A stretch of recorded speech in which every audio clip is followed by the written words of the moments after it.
Looking at the horse.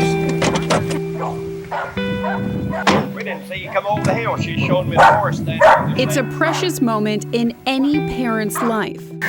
It's warming up. Let's show him the outfit. Look at his shoes. Oh. Aren't they cute? These first glimpses of motherhood, courtesy of the grandparents.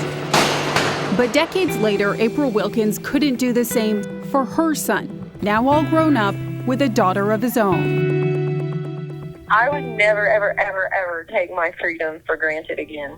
So. As many of you are aware, we have made some police calls here in the past.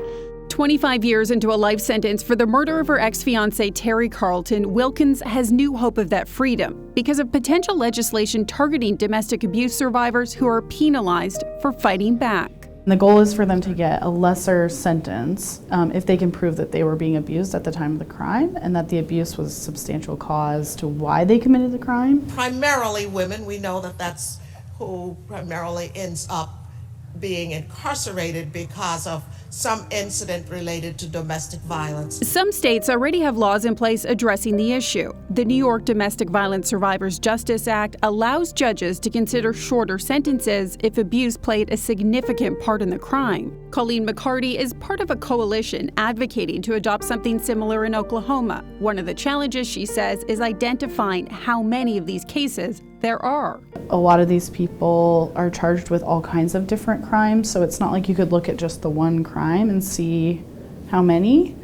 But I do know that we've been collecting stories, and we've collected 156 stories so far of women in Mabel Bassett. These situations are far from black and white and could not only include murder, but failure to protect and child neglect cases. So a lot of them have to do with these abusive dynamics that happen within the family. And also poverty. Cases involving criminalized survivors often lead to plea bargains. In September at the Oklahoma Capitol, this topic that is all too often kept behind closed doors brought before legislators. And he hit me full on with his fist. That was the first time that he'd ever hit me, and I was holding my baby. And I reached over and grabbed a big ashtray off the side of the night table. And this is why I say I'm also an abuser, because I slammed it over his head and busted his head open. And he quit, but he called the police on me. This interim study, a first step in drafting a bill. This is Oklahoma, and it is terribly frustrating that women cannot defend themselves.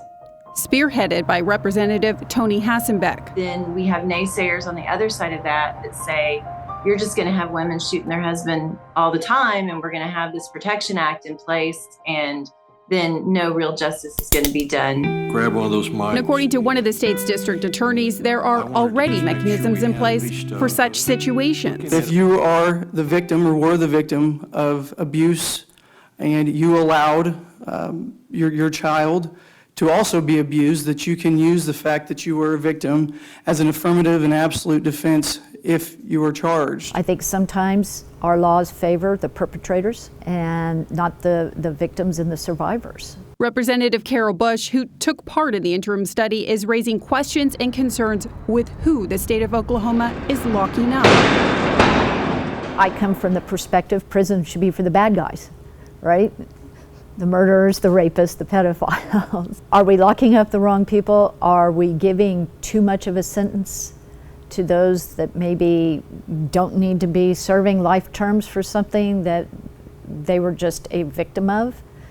I think we really need to take a look and make sure that we're not upside down on this. Do you think that Oklahoma is ready to potentially be one of those states to lead the path on this? That's kind of a tough question for me to answer. I think by having this discussion, and it was so well attended and there was so much media, I think that it's really a good time to start having this conversation. Like she said, I just got out at 11:30. I've been incarcerated for 21 and a half years since I was 19. And the conversation still very much in its infancy, but giving domestic violence survivors something to hold on to.